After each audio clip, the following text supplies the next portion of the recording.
दोस्तों, अगर आप बीएसएबी कॉम्पिटेंसी टेस्ट में सम्मिलित होने वाले हैं तो सेकंड फेज सक्षमता प्रिपरेशन के लिए आप हमसे संपर्क करें और पाठ्यक्रम आधारित कंप्लीट पीडीएफ प्रिंटेड नोट्स प्राप्त करके अपनी सफलता सुनिश्चित करें। हमारे नोट्स में सक्षमता एग्जाम के पिछले सभी प्रश्न पत्र भी इंक्लूड हैं। साथ में आपको लाइव क्लास और ऑनलाइन मॉक टेस्ट भी मिलेगा और परीक्षा तक आपकी तैयारी होगी। तो देर किस बात की, अभी संपर्क करें 7631314948 पर। इस नंबर पर आप कॉल भी कर सकते हैं और व्हाट्सएप भी। आइए शुरुआत करते हैं हम आज के कक्षा की।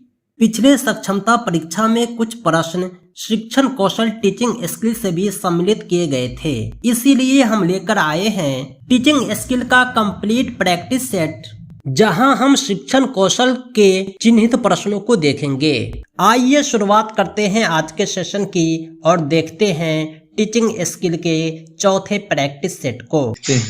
एक नंबर सवाल क्या कह रहा है, निम्न में से कौन सी पूर्व बाल्यावस्था की विशेषता नहीं है? बाल विकास की विशेषता नहीं है। एक नंबर कह रहा दल या समूह में रहने की अवस्था। 2 नंबर अनुकरण करने की अवस्था। सी में प्रश्न करने की अवस्था और डी में खेलने की अवस्था। एक का आपका सही जवाब हो गया खेलने की अवस्था है।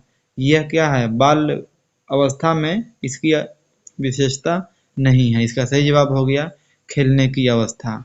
2 नंबर क्या कह रहा है, मूल्यांकन किया जाना चाहिए। मूल्यांकन किया जाना चाहिए। इसका सही जवाब हो गया आपका ऑप्शन सी, बच्चों को सीखने के स्तर का ज्ञान होता है। 3 नंबर क्या कह रहा है, बाल शिक्षा मनोविज्ञान की दृष्टि से निम्नलिखित में से कौन सा कथन सत्य है? कौन सा कथन सत्य है? इसका सही जवाब हो गया आपका ऑप्शन ए, बच्चे अपने ज्ञान का सृजन स्वयं करते हैं।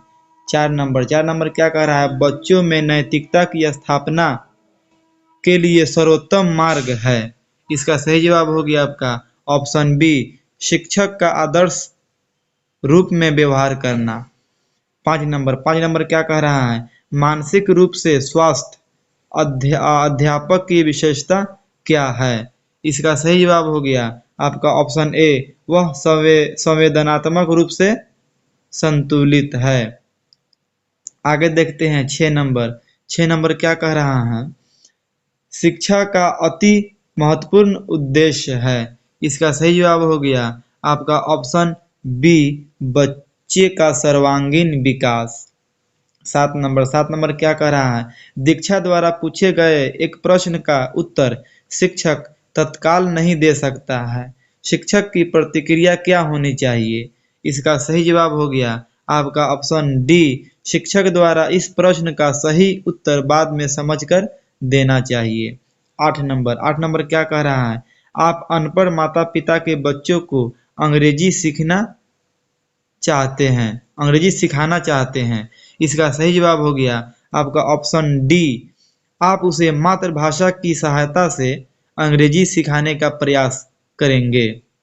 आगे देखते हैं 9 नंबर क्या कह रहा है, शिक्षक को ज्ञान होना चाहिए। इसका सही जवाब हो गया आपका ऑप्शन डी, अध्यापक विषय एवं बाल मनोविज्ञान का। 10 नंबर क्या कह रहा है, गार्डनर ने 7 बुद्धि का अधिगम निर्धारित किया, इसमें कौन सा नहीं है? इसका सही जवाब हो गया आपका ऑप्शन बी, भावनात्मक बुद्धि।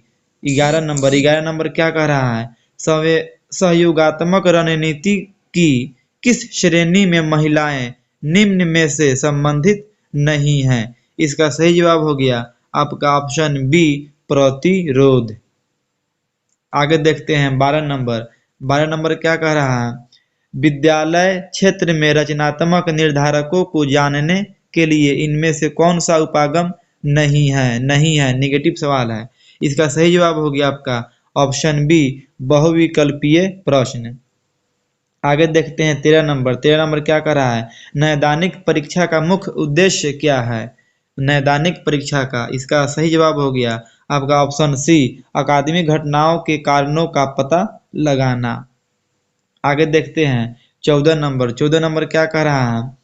पृथक पृथक समजातीय समूहों के व्यक्तियों के प्रति बच्चों की अभिवृत्ति साधारणतः आधारित होती है। इसका सही जवाब हो गया आपका ऑप्शन ए, उनके अभिभावकों की अभिवृत्ति पर। 15 नंबर क्या कह रहा है?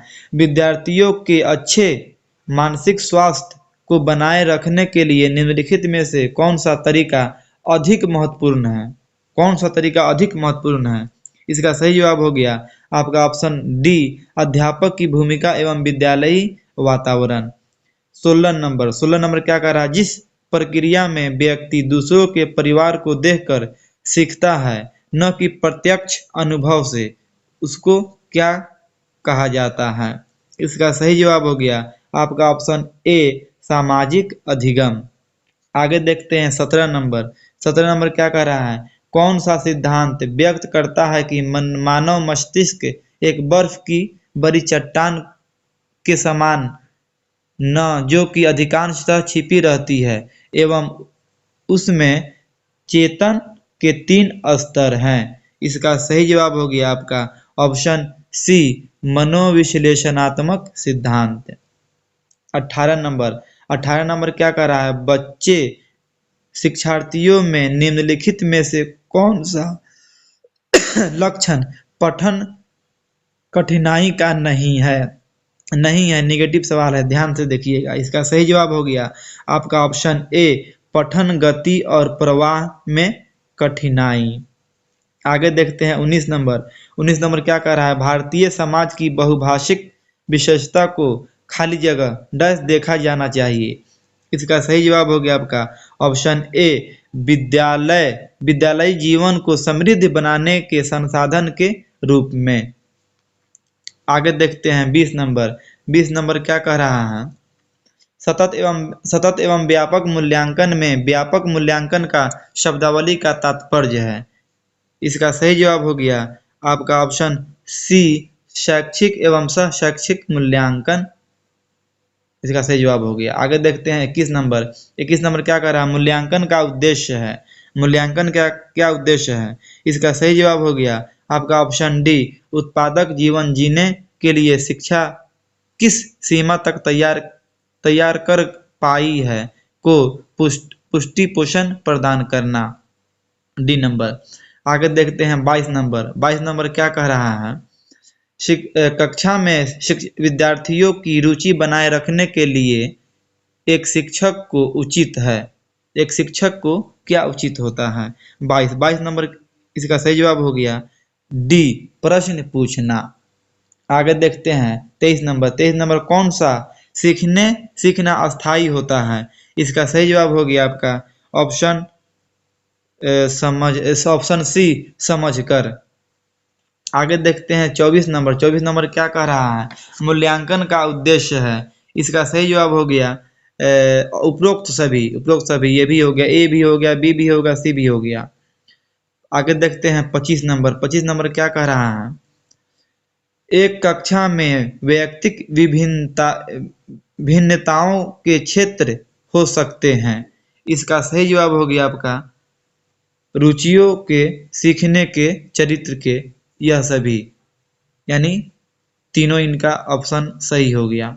आगे देखते हैं 26 नंबर क्या कह रहा है? लॉरेंस कोलबर्ग विकास के क्षेत्र में शोध के लिए जाने जाते हैं। इसका सही जवाब हो गया 26 का ऑप्शन सी, नैतिक का। आगे देखते हैं 27 नंबर क्या कह रहा है?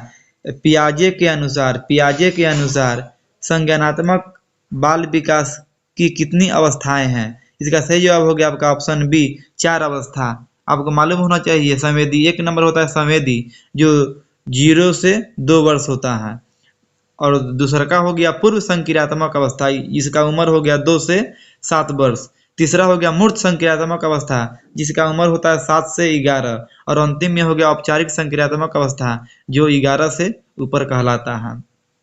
आगे देखते हैं 28 नंबर क्या कह रहा है? शिक्षा मनुष्य में अंतर्निहित क्षमता का परिपूर्णता में विकास करते हैं। यह कथन किसका है? इसका सही जवाब हो गया आपका ऑप्शन ए स्वामी विवेकानंद। आगे देखते हैं 29 नंबर। 29 नंबर क्या कह रहा है? मानव विकास कुछ विशेष सिद्धांतों पर आधारित है। निम्नलिखित में से कौन सा मानव विकास का सिद्धांत नहीं है? इसका सही जवाब हो गया आपका ऑप्शन सी प्रतिवर्ती। आज का अंतिम सवाल देखते हैं 30 नंबर। 30 नंबर क्या कह रहा है?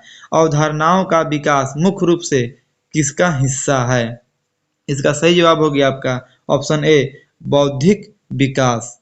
दोस्तों आज के लिए इतना ही। इसी तरह के दूसरे वीडियोज के लिए आप हमारे चैनल को सब्सक्राइब करें। साथ ही साथ टेट सीटेट और दूसरे सभी टीचिंग एग्जाम्स के पीडीएफ प्रिंटेड कंप्लीट नोट्स के लिए कॉल व्हाट्सएप करें 7631314948 पर। ध्यान रहे हमारा नोट्स आपकी परीक्षा की संपूर्ण तैयारी के लिए सफिशिएंट है। तो दोस्तों आज के लिए इतना ही। बहुत बहुत धन्यवाद। Thanks for watching. Thanks again.